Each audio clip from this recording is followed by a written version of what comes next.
Good morning সকলকে। আজকে হচ্ছে 2 তারিখ সোমবার, আর আমার ওয়েট লস জার্নির দ্বিতীয় দিন। যথারীতি আজকে দেখছো ওয়েটটা কতটা কমে গেছে। আবার এটা কিন্তু পরের দিন কমবে না এতটা। আমি আগে সকালবেলা উঠেই থাইরয়েডের ওষুধটা নিই।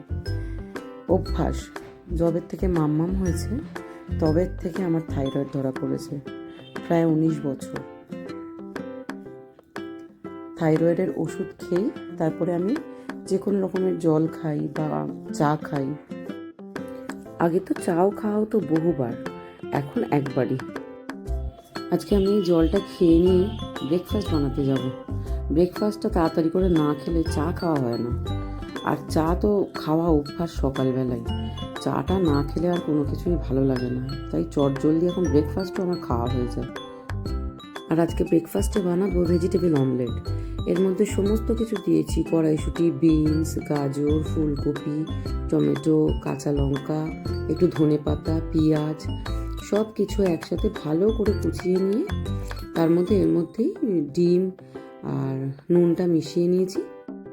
এইসব চপার বেরিয়ে এখন কতই না সুবিধা হয়েছে। এইসব নালে ছোট ছোট করে কাটতে কতই না সময় যেত, এখন তো নিমেষে সব কাটা হয়ে যায়, একদম কুচি কুচি করে কাটা হয়ে যায়। 2টো ডিম একেবারেই দিয়ে দিয়েছি, আর পেটটা বেশ ভর্তিই থাকে, এতটা ভেজিটেবলস পড়ে তো। আর আজকে ভাবছি মিড মর্নিংয়ে কিছু খাওয়া হবে না, পেট ভালোই ভার থাকে। তা এর সাথে চা নিয়ে নেবো, একদম দারুণ খাওয়া।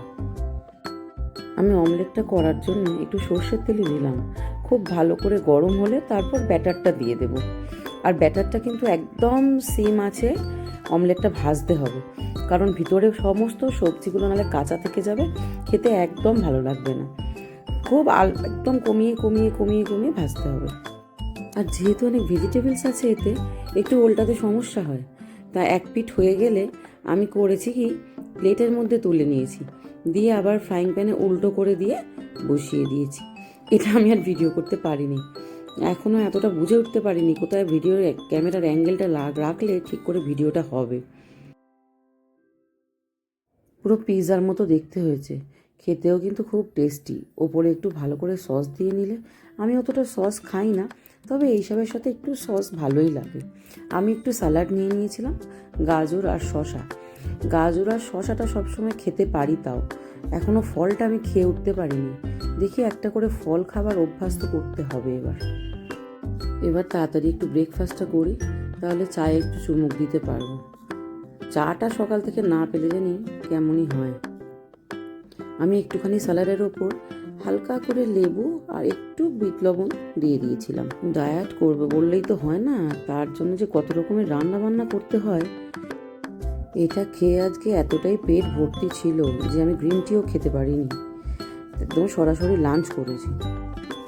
আর লাঞ্চে আজকে ছিল শাক ভাজা, ঢ্যাঁড়স, শসা, গাজর, দই, ডাল, আর নিয়েছিলাম পার্শে মাছ।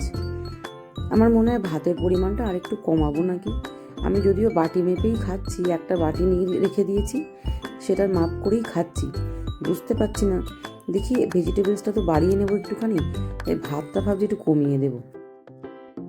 বিকালে যথারীতি চা, বালিতে ভাজা চিড়ে ভাজা, ওর সাথে একটু শসা আর গাজরও নিয়েছিলাম। এবার রেডি হয়ে নিচ্ছি কাজে যাব বলে।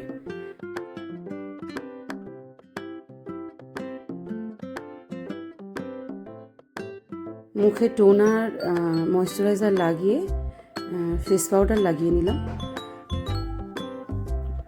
ভালো করে ফেস পাউডার লাগিয়ে নিয়ে একটু ব্লাশ অন, হালকা করে, একদম খুব লাইট, আর কাজল, লিপস্টিক, এনাফ। এই ছোটো ঘরটাতেই আমি হাতের কাছে সব গুছিয়ে রাখি, যাতে দরকারের সময় সব খুব তাড়াতাড়ি পাওয়া যায়, এদিক ওদিক খুঁজতে না হয়। এই ঘরটা হচ্ছে আমার বাড়ির ড্রেসিং রুম। আমি কাজলটা পরে নিয়ে ওটা দিয়ে আইলাইনার পরে নিই, আলাদা করে আর আইলাইনার ইউজ করতে পারি না। আজকে একটা নিউড কালারের লিপস্টিক পরবো, তাই একটু লিপ লাইনারও ইউজ করতে হবে। রোজকারের সাজগোজে এটুকুই যথেষ্ট। অবশ্য মাঝে মাঝে একটু ভালো করে সেজেই ফেলি শাড়ি টাড়ি পরলে, তবে অপারেশনের পর থেকে শাড়ি পরা হয়নি। কালকে ইচ্ছা আছে একটু শাড়ি পরার, দেখি শরীর কেমন থাকে। তোমাদের সাথে কথা বলতে বলতে আমি রেডি হয়ে গেলাম। ব্যাস শুধু লিপস্টিকটা লাগাবো আর ঘড়ি পরবো, পার্স নেব, ডিনার নেব, ব্যাস বেরিয়ে পড়বো। এই কদিন ওয়েদারটাও একদম ভালো যাচ্ছে না।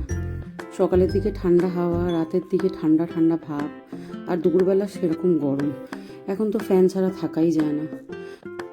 এইসব নানা কারণে গলাটাও ভীষণ ব্যথা, ভারী ভাব, একটু খুক করে কাশিও হচ্ছে মাঝে মাঝে। এই ওয়েদারে কিন্তু অনেকেরই ঠান্ডা লেগে যায়, জ্বর হয়।